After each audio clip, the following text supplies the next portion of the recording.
Pat O'Connor. Where's Pat? There he is. Pat O'Connor, the Outreach and Marketing Coordinator for the Greater Boston Running Company stores, located in Lexington, Hingham, and Newburyport. Pat has been a longtime runner and coach, competing in cross-country and track for Woburn High School and Division I University of New Hampshire in the early 90s, where he was a two-time All-Conference and All-Eastern runner. Since graduating in 1993, he taught and coached cross-country and track at Woburn High School, Natick High School, and University of New Hampshire. He has coached several team championships and 18 individual national, New England, and state champs. Pat holds a master's degree in science education. It is also a USAT and F Level 1 certified coach. He now owns his own training company, Lunchtime Runner, and you go to lunchtimerunner.com, where he teaches running concepts and philosophies on training to runners of all abilities. Pat continues to run and compete from 1 mile track races up to the marathon and looks forward to entering the Masters division this fall. Round of applause for Pat. I'm going to touch on 3 common themes when it comes to the most important piece of running equipment that you can have, and that is your shoe. The 3 common themes are biomechanical efficiency, functionality, and overuse injury prevention. First one to talk about is biomechanical efficiency, and what I like to talk to people about, whether I'm fitting them for a shoe and they have particular questions about training, or I'm actually training someone, I like to tell them that running is about 2 things. Running is about recovery, and running is about biomechanical efficiency. If you have one and not the other, you may suffer with an injury. You may get a little burnt out after a week, like John was saying. Why does that happen to people? They may be just working too hard. They're not recovering well enough in a micro or a macro cycle of training. Maybe a day, maybe a week, macro cycle, maybe 12 weeks worth. They're just not recovering appropriately. A lot of people get injured and have issues, and they think they have an issue with a particular shoe because they don't have good biomechanical efficiency. And what a running coach can teach you is how to run mechanically efficient. 2 different kind of inefficiencies in running are running on your toes and running heel strike. So when you run on your toes, we basically call you an understrider. When you run heel strike first, you're basically putting on the brakes. It's very jarring. Call them an overstrider. A lot of people that do one of those 2 things when it comes to mechanical efficiency are not using their hip the right way.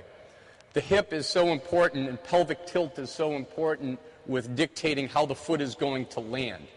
Biomechanical efficiency from a coaching standpoint is how your foot lands mid-strike. Not so much up on the forefoot, definitely not up on the toes or heel striking, but sort of mid-foot strike. How does your hip work, and how are you leaning forward just enough in order to allow as you propel yourself forward, to land under your center of gravity? That's mechanically efficient. When it comes to efficiency, and we study how a person runs and what their natural thing is, and if or if not we can change what they do, the kind of shoe that they use will become very, very important. Lately, with shoes, there's been this increase in minimalism. And a book was written. A lot of people read the book. I know I read it as, I've met the author, and I know that I read it as a sense of entertainment.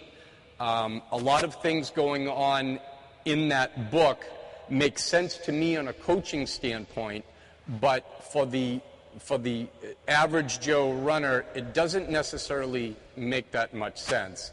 And that's when I start talking about this shoe in particular. The Vibram 5-finger shoe was created and sort of piggybacked off of the book Born to Run. And the whole idea is running without a shoe, running barefoot, running without a shoe is better. There are actually people that run without a shoe. Obviously that hurts the industry that I work in. So this came out, and yes, it's done very, very well. But the only problem with it is that a lot of people are not using it appropriately.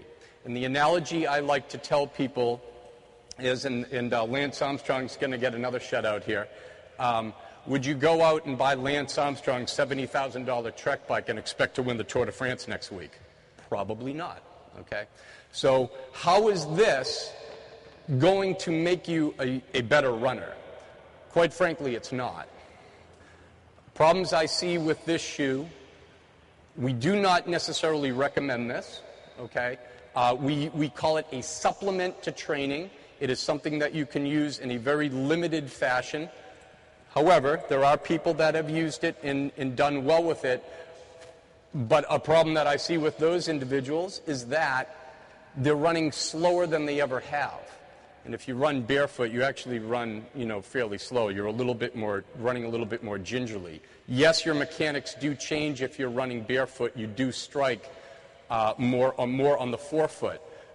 But biomechanical efficiency is more midfoot strike. A lot of people start stopping to use their hips appropriately and start using their hinge joints. The ball and socket joint of the hip is what drives the leg up, and your rear foot propels you forward.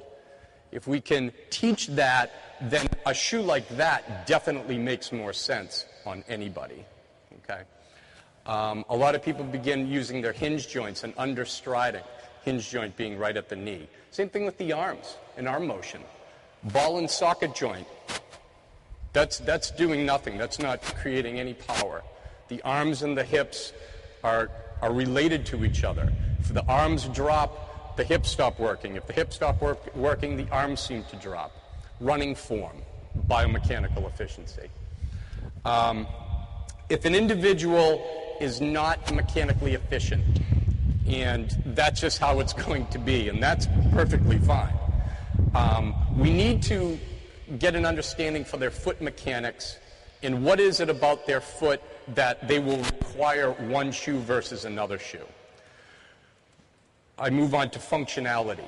There is a function to every shoe that's sold.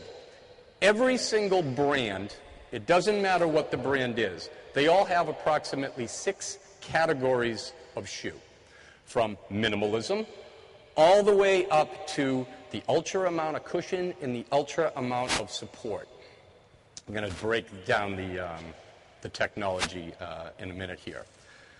A coach or a retailer that sell these kind of items conduct gait cycle analysis or foot and biomechanical analysis. 2 different kinds of analysis. One obviously is running form, and that's something that a coach can do. And then foot and biomechanical analysis is something that you would see often in a retail operation. Someone would come in and basically walk barefoot.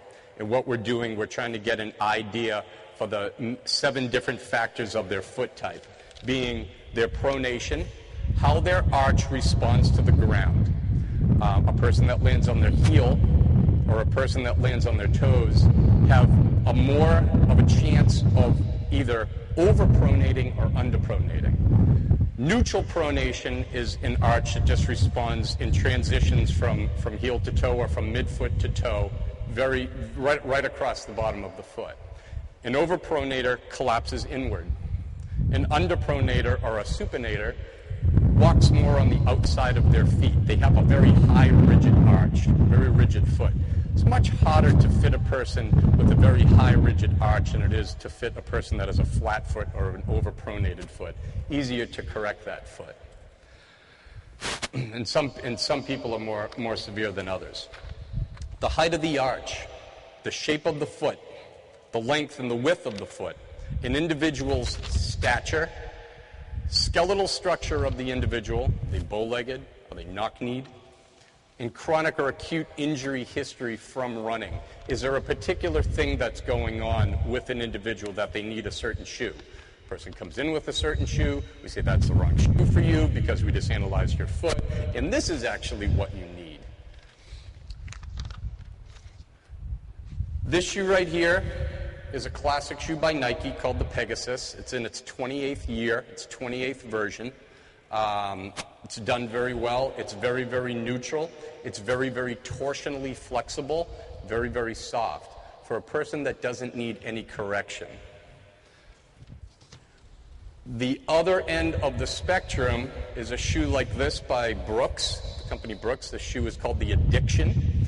You can see that there's a large heel and a large gray area on the inside, medial side of this shoe where the arch would be. That is there to create firmness and torsional stiffness. You can see how flat that is on the bottom, straight boarded lasted. This person overpronates severely and needs a lot of control out of their shoe and a lot of cushion in the heel because they're striking so heavily on their heel. There are shoes that run in the middle, a little bit moderate in all those categories.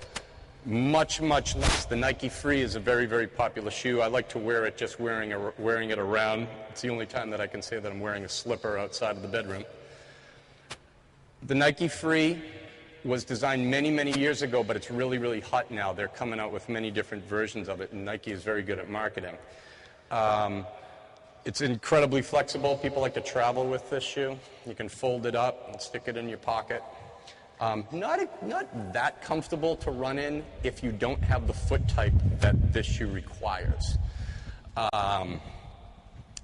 It originally came out to mimic running barefoot in the sand or barefoot in the grass. So this whole barefoot phenomenon has gone back a little ways. Doctors and podiatrists used to prescribe to people to walk or run barefoot on a beach in order to strengthen the muscles of the foot. Same sort of philosophy here, same sort of philosophy. Very, very comfortable, very, very soft, but not for everybody, not for everybody, especially if you don't have that biomechanical efficiency. You haven't learned how to run yet. The shoe technologies, again, come as support is either rigid or flexible. It's either non-supportive or supportive. Not everybody needs support, all right? Support comes on the bottom of the shoe, not on the top. The top of the shoe is called the upper. Some people just like a snugger fit, and that's okay sometimes. It's not that good all the time. You want a lot of wiggle room in the toes. We always tend to size up a little bit, especially with the women can't stand to know that they're a size 9 when they thought they were always a size 8. We get through that. Cushion. Cushion is not the way that the shoe feels. When you pick up a shoe and you start playing with it, like, ooh, this has a lot of cushion in it. This shoe right here is probably the softest shoe on this table, but it has the least amount of cushion. Cushion is a word that describes internal technology in the shoe. A Brooks shoe uses a liquid silicone gel. It now uses a non-Newtonian fluid, like when you mix cornstarch and water. Asics is widely known for gel. Nike, of course, uses air. Saucony uses a grid system that looks like the inside of a tennis racket. Mizuno shoes uses a wave plate that acts like the shocks in a car. They all have their own technology. They all have their own patent, but they all work in similar fashion. Some shoes may feel plush, and some shoes may feel really hard, but the functionality may be the same. Okay? And the last of the shoe is a word that we use in the industry to describe basically the mold that the shoe is made on. Some shoes have a curvature to them, like a hook shape, almost like a banana foot. I have a banana foot, all right, and I do very well in this shoe. High, rigid arch. Then there are shoes that are more board-lasted, very, very straight. This person has a remarkably flat foot, no arch to be seen whatsoever, even if they try to neutralize their foot and pick up their arch. It's just not there.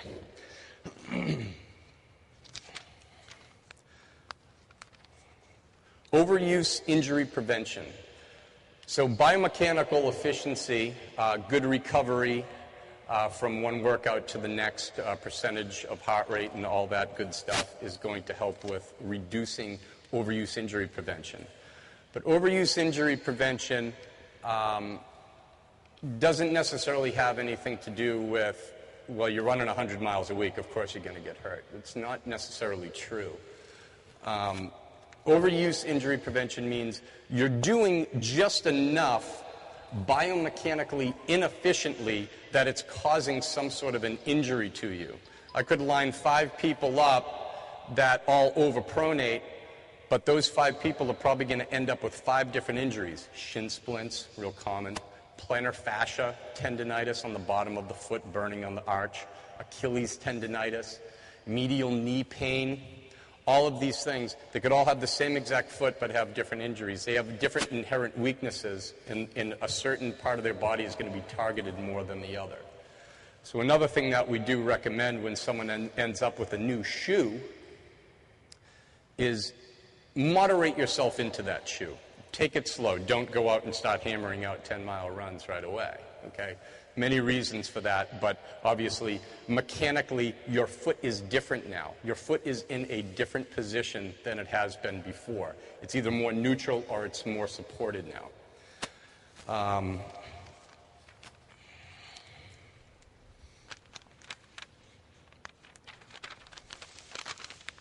There are a couple of questions down at the bottom that I'm frequently asked. And what I want to do is just quickly go through those questions, and then any other questions at the end I'll be happy to answer. When should I replace my shoes, and how long will a pair of shoes last? Approximately 400 miles of running. We have people that come in for shoes because they're just going to go to the gym and do step classes. We have people that come in and they're just a walker. They're not a runner, they're just a walker. But the running shoe will also work very well for them. But you have to kind of log your miles, how much you're doing. What will happen is that the cushion technology and the support technology will begin to break down after that period of time. A person that runs about 20 miles a week, they're ready for a new shoe in about 5 to 6 months. Not uncommon to have 2 pairs of running shoes for the year. Sometimes people buy them both at the same time and flip-flop between them. One brand's version of another brand's version, same kind of functionality, but two different looks. Or they just buy one every 6 months. Obviously, the more you do, the more you need to replace your shoe. Is there a break-in period? Like I said, take it slow. Introduce your foot to this new technology, this new thing that's on your foot. About a week. How often should I have my gait reanalyzed? Every time that you get a shoe, especially if you've changed dramatically from one shoe to another, you should have it reanalyzed because your efficiency could be better, your foot mechanics could now have changed because your foot has gotten stronger, maybe your foot has gotten a little weaker. One reason or another, there is a reason to change. Also, sometimes the models of the shoe changes a little bit. It just doesn't quite fit your foot quite the same way, so you have to make that alteration. There are options. Running shoes are good for walking in the gym. They're more customizable than a cross trainer or a walking shoe. Should I wear socks with shoes? For the obvious reason, yes. But we recommend technical socks made up of polyesters and lycras and nylons. They absorb moisture and evaporate moisture much, much better. Same thing with apparel. I am wearing a cotton t-shirt and it's absorbing moisture from my body and it's not evaporating. A more technical fiber, technical shirts, I'm trying to see if anyone has a technical shirt on, will absorb and evaporate more readily. Keeps it drier, stops chafing. What about orthotics? An orthotic is an arch support system that maintains an arch position. The shoe is called a dynamic support system. It transitions the foot dynamically in a linear fashion. An orthotic supports the foot statically. So sometimes people need both. So if someone has an orthotic that they absolutely have to use because it was prescribed by a doctor, then there's a shoe that is appropriate to combine with that orthotic. I'm going to skip that one, and I'm okay with that. Like I said, if there are any questions afterwards, I will be happy to answer those questions, and I will be conducting foot and biomechanical analysis on the other side during the last 45 minutes or hour.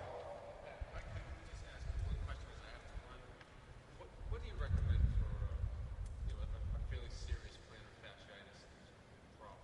Just with you all day. See a lot of that.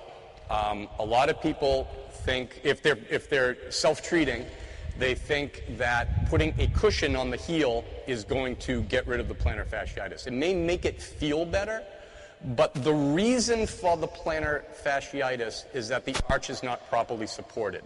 Either your foot is transitioning too much in or too much out because the shoe is too rigid for you, perhaps.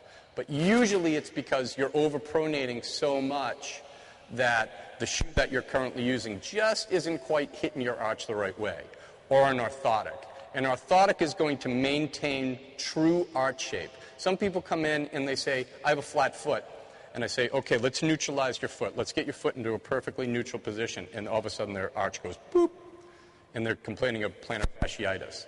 The fascia on the bottom of the foot connects the forefoot to the heel. So a lot of times, if that is being overstretched to the point that it can't go anymore, it's going to begin to tear from the insertion point in the heel. And that's a burning sensation. And it will constantly re-tear and crack and re-tear and crack and re-tear unless it's constantly supported. Some people even wear a sock splint to bed called the Strasbourg sock, where it keeps your foot in what we call a dorsiflex position with toes up in the air. And basically the sock connects the toes to the shin and holds it in that position. So the scar tissue doesn't build up overnight, because the first step that you take in the morning is usually the worst. And you can almost hear it tearing. And it burns quite a bit. Over-the-counter orthotics are great. You know, you can get them for $35, or a corrective shoe if that's more the case with you. So, does that answer? Yeah. Okay. Okay.